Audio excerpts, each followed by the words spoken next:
அனைவருக்கும் வணக்கமா. நம்ம ஒரு நல்ல பதிவு தான் பார்க்க போகிறோம். தமிழிலே போட்டிருக்க வைகுண்ட ஏகாதசி சொர்க்கவாசல் திறப்பு வழிபடும் முறை நெய்வேத்தியம் அப்படின்னு சொல்லி மாதா மாதம் வருகின்ற ஏகாதசியை விட இந்த மார்கழி மாதம் வர்ற வைகுண்ட ஏகாதசி தாங்க ரொம்ப ஒரு சிறப்புமிக்க ஏகாதசி. அதில் நம்ம எல்லாமே சொர்க்கவாசல் திறப்பு அப்படிங்கிறத பெருமாள் கோவிலில் போய் சிறப்பு அர்ச்சனை அபிஷேகம் எல்லாம் பண்ணிட்டு வருவோம். அதே போல தான் இந்த வருஷம் மார்கழி மாதம் வர்ற ஏகாதசியில் நம்ம என்ன பண்ணணும் அப்படிங்கிறதுக்காக தான் இந்த பதிவு உங்களுக்கு போகிறேன். ரொம்ப எளிமையான பதிவுங்க. 3 நாள் விரதம் இருக்க முடிகிறவங்க இருக்கலாம், இல்லை எங்களால் முடியாது அப்படின்னு சொல்கிறவங்க, உடல்நிலை சரியில்லாதவங்க, இல்லை வயதானவர்கள், இல்லை எங்களால் இருக்கவே முடியாது வேலைக்கு போகிறவங்க அப்படிங்கிறவங்க ஒன்றும் பிரச்சனை இல்லைங்க. அன்றைய தினம் பெருமாளை வழிபட்டு சொர்க்கவாசல் திறப்பு வழியாக நம்ம போயிட்டு வந்தாவே நமக்கு எல்லாமே நல்லதாக நடக்கும், நமக்கு நல்ல விஷயங்கள் நடக்கும் அப்படிங்கிறதுக்காக தான் இந்த பதிவு.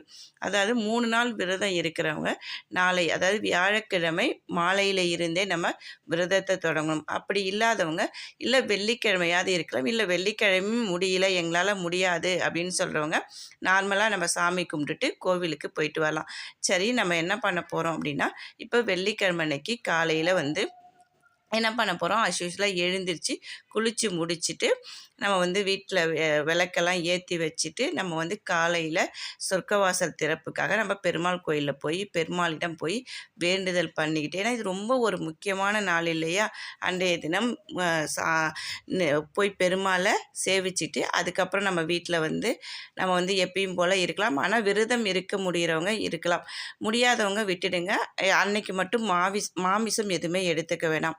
அடுத்து மறுநாள் சனிக்கிழமை அன்னைக்கு, வெள்ளிக்கிழமை நைட்டு நம்ம கண்முழிச்சு இருந்துட்டு சனிக்கிழமை அன்னைக்கு காலையிலேயே நம்ம காய்கறிகள் 21 எல்லா வகை காய்கறியும் இதில் கண்டிப்பாக நெல்லிக்காயும் சுண்டைக்காய் இதெல்லாம் இடம்பெறணும். உங்களுக்கு அதுக்கு தகுந்த மாதிரி என்ன காய் கிடைக்குதோ அந்த காயை வச்சு எல்லா காயும் போட்டு சாம்பார் வச்சு சுவாமிக்கு படைச்சிட்டு நீங்கள் விரதத்தை முடிச்சுக்கலாம்.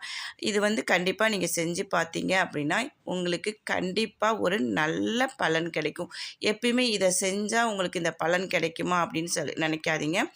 எந்த பலனும் எதிர்பார்க்காம நீங்கள் செய்யும்போது கடவுள் உங்களுக்கு நிச்சயமாக உங்களுக்கு நல்ல பலனை தருவார் அப்படிங்கிற நம்பிக்கையோடு செய்யுங்க. நம்பிக்கையோடு செஞ்சோம்னா எல்லாமே நல்ல விஷயமாக நடக்கும், நல்லதாகவே நடக்கும். இது வரைக்கும் நீங்கள் வைகுண்ட ஏகாதசிக்கு பெருமாள் கோவிலை போய் தரிசனம் பண்ணாதவங்க இந்த வருடமாவது போய் சிறப்பு தரிசனத்தில் கடைப்பிடித்து உங்களுடைய வாழ்க்கையில் எல்லா வளமும் நலமும் பெற்று வாழணும் அப்படிங்கிறதுக்காக தான் இந்த பதிவு போடுறேன். நீங்களும் இன்றைய அந்த நாளை கடைப்பிடித்து கோயிலில் போய் பெருமாளுடைய ஆசையை பெற்றுட்டு வரணும். வாழ்க வளமுடன்.